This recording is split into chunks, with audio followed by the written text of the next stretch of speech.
Apple just reinvented the rectangle again, but this time it's ultra expensive, ultra repetitive, and ultra unnecessary. Yet here we are pretending it's the second coming of tech Jesus.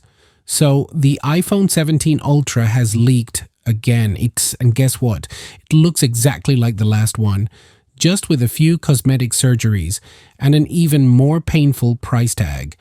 But before we dive headfirst into Apple's yearly cash grab disguised as innovation, I've got something actually exciting to announce. I'm giving away a Sotsu Flip Action Go Portable monitor. Yeah, a real product, not just dreams and empty promises. If this video hits 10,000 subscribers before August 15th, I'll give it to the most savage, most hilarious, most active commenter on this channel. So smash that sub button harder than Apple smashes your wallet every September. Now, let's tear into the iPhone 17 Ultra like it's our emotionally unavailable ex. Mark Gurman, Apple's favorite leaker, who's basically just Tim Cook in disguise, says the official iPhone 17 launch is dropping the week of September 8th, and the most likely date? Tuesday the 9th, because Apple always does launches on Tuesdays. Why? No one knows. Probably because it's the least emotionally attached day of the week. Expect a full lineup, the iPhones, the watches, the AirPods Pro 3, everything you don't need but will feel personally attacked until you buy. And of course, the leaks are already flooding in, not from NASA or a secret Apple mole, but from Majin Buu. Yes, the Dragon Ball villain. Because clearly when you want reliable tech info, you go straight to anime. He dropped hands-on images of the iPhone 17 Pro, except they're dummy units, literal plastic models, not real. But did that stop blogs from declaring breaking news? Nope. These fake phones are getting more coverage than actual tech innovation. Majin Buu didn't even say they were real, mopoin, and yet the internet collectively lost its mind. In breaking news that absolutely no one asked for, Apple is moving the logo on the back of the iPhone. That's right, folks. Years of R&D, and they finally figured out the Apple logo was in the wrong spot. So now it's getting nudged slightly downward. Not for aesthetics, but so the MagSafe ring doesn't cover it.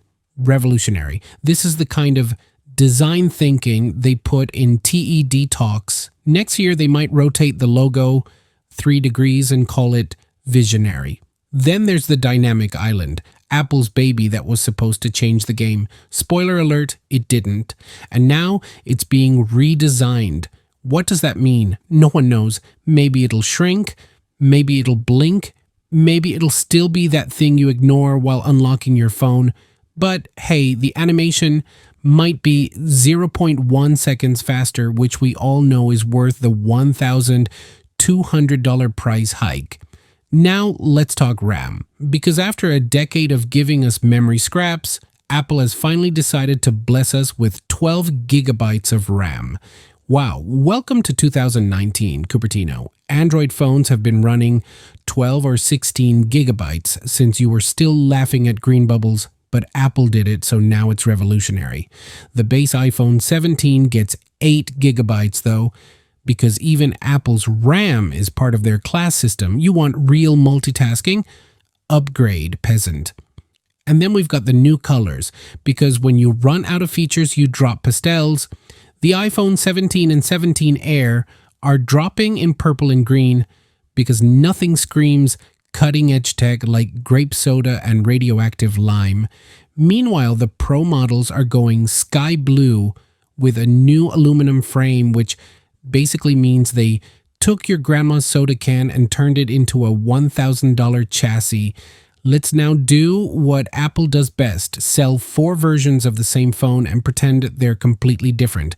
Starting with the iPhone 17, Apple finally gave the base model a 120 Hz LTPO OLED display, which is great, except Android gave that to their budget phones years ago. The screen is 6.1 inches with 3000 nits of brightness, basically turning your retinas into scrambled eggs. The Face ID sensor got an upgrade too, and the selfie camera is now a 24 megapixels monster. On the back, two 48 megapixel sensors, one wide, one ultra wide, because depth perception is so 2020. Powered by the A19 chip, it's got 8 gigabytes of RAM and up to 1 terabyte of storage. Battery, 3600 milliampere with 45 watts fast charging. It'll launch with iOS 26, which is basically iOS 16 in a new outfit. Starting price $850 because financial pain is a core feature now. Then we have the iPhone 17 Air, which is basically the iPhone 17 with an eating disorder. At only 5.5 millimeter thick, this thing could slice bread. It has a 6.6-inch OLED display, 3000 nits brightness, and a 120 Hz refresh rate. So yes, your Instagram feed will scroll even smoother while your hand cramps from the razor-thin body. It only has a single 48 megapixels rear camera though, because apparently owning this phone means you're not important enough for dual lenses. It does come with 12 gigabytes RAM, up to 512 gigabytes storage, and the A19 chip. Battery, a sad little 2800 milliampere. It's like a Tesla with a lawnmower engine. Enter the iPhone 17 Pro. It gets a 6.3-inch OLED display at 120 Hz with more pixels than your eye can even comprehend. There's a selfie camera bump to 24 megapixels and on the back. Apple went full cameraception. You're getting a 48 megapixels for each main shooter, ultra-wide and periscope, and the LiDAR scanner for flexing in AR apps you'll never use.